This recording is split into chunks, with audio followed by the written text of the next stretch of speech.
Yesterday, Secretary of State Tony Blinken told the Wall Street Journal that the United States public policy is to return Russian troops to the pre-February 24th border, which would mean that they're totally out of Ukraine. How realistic is this, and how unwise is it for him to state that as American public policy?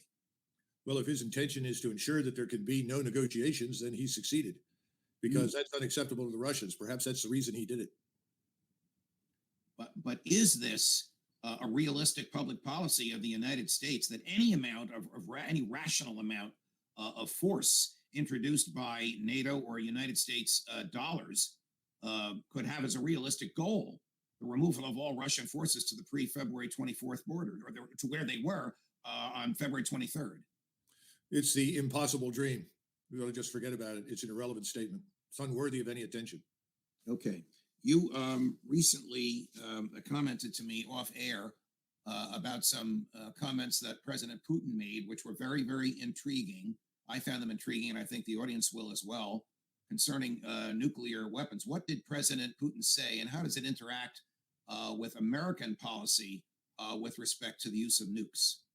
Well, as you'll recall, in June, he reiterated the policy that under no circumstances would the Russians employ nuclear weapons unless they were attacked by a power that used nuclear weapons against them. Right. What he's done now is he said that he's re-examined this, and there are certain reasons. One is, of course, that Biden renounced essentially the no first use approach of his predecessor, and said that he would now use nuclear weapons against conventional forces, not only against nuclear forces, even if we were not attacked with a nuclear weapon. Let me stop you right now. How reckless is that? Well, this is the president of the United States who made these statements and signed this new policy into doctrine. It was very ill-advised. I don't know of anybody in Washington that thinks it's a good idea, but that's what's happened. And since then, we've had lots of loose talk from people about tactical nuclear exchanges and winning limited nuclear wars, this kind of nonsense. But more recently, so as a result of this policy change, which I don't think was on the front page of the New York Times, but as a result of this policy change, what did President Putin say or do? Well, let me go one step further. There's one other thing that has occurred that induced him to change his position. We've placed a lot of aircraft in the theater that are capable of delivering nuclear weapons. And I'm sure most of your viewers are aware that we do have nuclear weapons on the ground in Germany. So it's not impossible that we could load nuclear bombs into our weapons, nuclear warheads on cruise missiles. And of course, we have a battle group at sea, a CVBG, aircraft carrier battle group in the Adriatic or somewhere in the Eastern Mediterranean that also has nuclear weapons that it can employ. So what he's now said is that we will not simply sit by when we see evidence that the United States or its allies are preparing a first strike against us. In other words, if we detect that you are weaponizing your cruise missiles and aircraft with nuclear weapons, we will no longer sit still and do nothing. We will strike. Of course, that's a very frightening prospect. That's terrifying. Because now you're asking, the enemy is, the potential enemy in Russia is saying, we may make the judgment call that you're preparing to nuke us, in which case we will nuke you first. Colonel, has World War III already started? No. You have a war between Russia and the United States via a proxy. That's ongoing. And there are Europeans involved with this. Some are enthusiastic, as the Poles, and others are not. No, we're not yet in a state of a global conflict by any stretch of the imagination. But what I just described to you suggests that if we take that step and we signal to the Russians that we're preparing to do something with a nuclear weapon, we are essentially asking for Armageddon. In a column that you wrote just last week, which is filled with your typical references to history and the failures of American leadership to learn the bitter lessons of history, you have articulated that national strategy, if it exists at all, I'm quoting you precisely, consists of avoiding conflict unless we are attacked and compelled to fight. Is that any longer national strategy, the avoidance of conflict? I mean, you can't even suggest that that's national strategy anymore, especially in light of what Tony Blinken just said to the Wall Street Journal yesterday. Yes, until the Cold War ended, military power existed first and foremost to deter anyone from attacking us. But we made it very clear that we were not going to start a war. We made that clear repeatedly. Every president since World War II, all through the Cold War, had always said, we will not start a war. And made it very clear to the Russians that we would not attack them unless they attacked us. So we've avoided a number of crises, some of which are known and some of which people know nothing about that way. But that's really no longer the underlying fundamental in our strategy. And this goes back to the decision that we had achieved a monopoly of power. It was somebody called it the monopolar moment. And we became the indispensable nation that could effectively bully anybody, anywhere, anytime to do whatever we wanted them to do. We got away with that for quite a long time. And I think that Russia has now drawn the line in the sand and said, we won't be bullied by you anymore. When President Biden spoke in Warsaw, I guess it's about 4 or 5 months ago, obviously you were listening, you characterized what he said was hot with emotion and mired in the ideology of moralizing globalism. What's moralizing globalism? Well, the globalists are convinced of their moral superiority to everyone else, and therefore anyone who disagrees with them, whether it's climate change, open borders, cultural Marxism, whatever it happens to be, is by definition evil and deserves the worst. That's the essence of moralizing globalism. And of course, they are prepared by the neocons. And they are prepared, these neocons are prepared to shed American blood to advance their moralizing globalism. And I guess that underscores precisely what Secretary Blinken said to the Wall Street Journal yesterday. I think that's a very accurate analysis. Okay. You also point out, this is a little long, but I have to quote it. At this writing, which was just last week, 540,000 Russian combat forces are assembled in southern Ukraine, western Russia, and Belarus.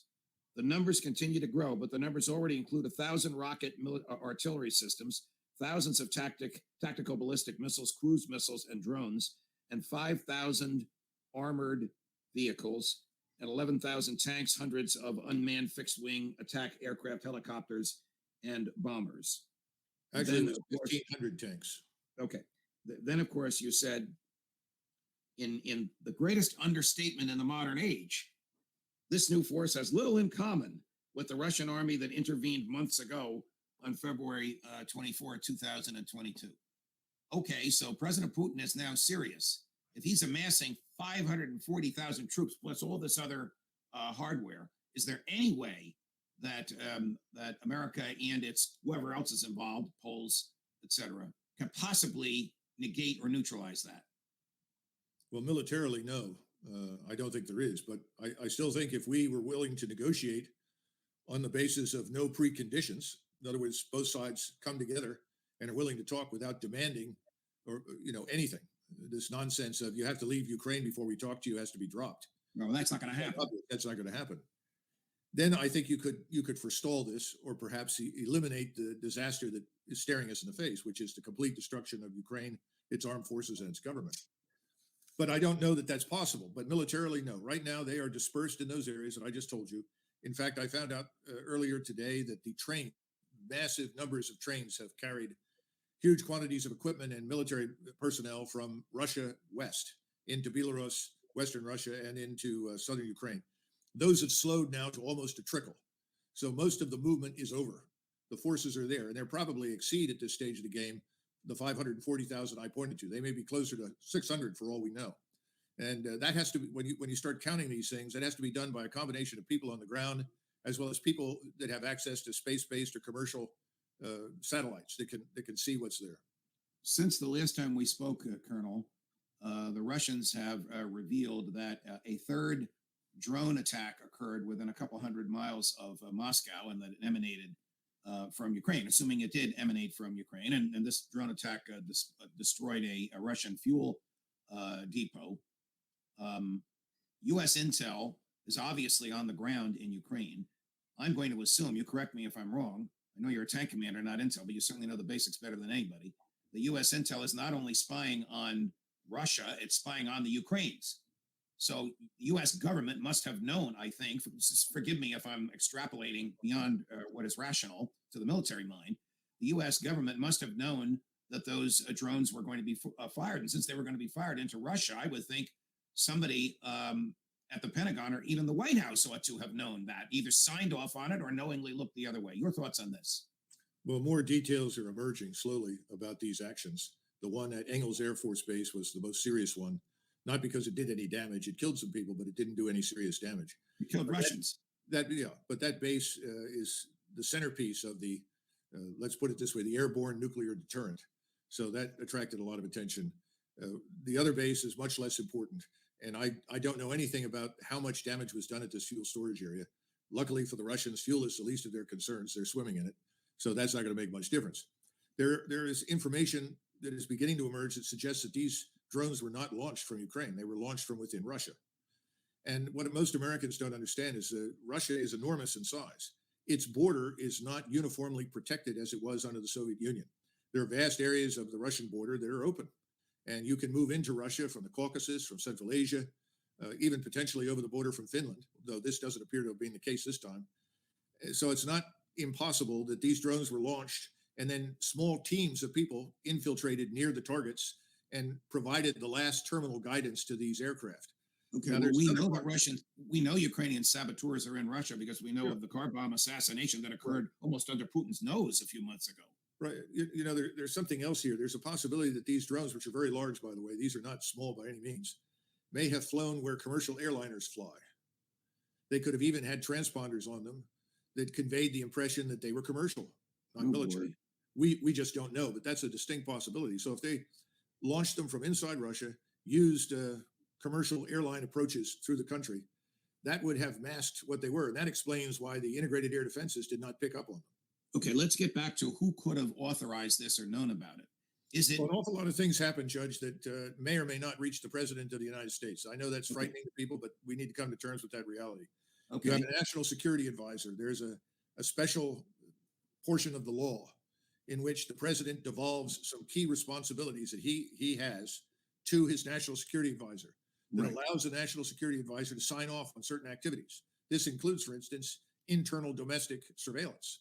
Just because the National Security Agency or the CIA or the FBI or anybody wants to do something that it has an impact on national security, and they may want to do it internally or externally, doesn't mean they can do it. It has Okay, to but go through the process. let's get to the drones. Is it more likely than not that somebody in the U.S. would had to have known ahead of time, not necessarily approved, but known of it because of U.S. intel? Hey, Langley, do you know what they're up to? They're in Russia. They have the equipment there. They're flying drones that look like the commercial airlines, and these things are about to blow up a Russian fuel depot, and it's 200 miles from Putin's house. You should know about it. Is such a communication likely? I think the CIA knows, without a doubt. The National Security Agency knows. That's indisputable. Whether they knew all the details and the people that were guiding these and where they were launched from, that's another matter. But they were definitely involved. Remember that How- they struck the bridge to, Yeah. and that was done, we now think, by the SAS, the United Kingdom MI6 armed entity, Special Operations Forces. So we don't know who did this, but were people aware that it was going to happen? Undoubtedly. Wouldn't Russian intel have known that something was coming at Russia, either from Ukraine or from within Russia? They may have, but they may not have known, as I said earlier, that they were going to use the commercial airline routes or approaches as cover for these things. Okay. They may not have known that. They may have also not known the real destination. Again, if you have a small team on the ground that may be 30, 40, 50, 100 miles from the target, as this thing flies, it's picked up for control by the team on the ground, and the team directs it to its final destination. They may not have had any idea what that was.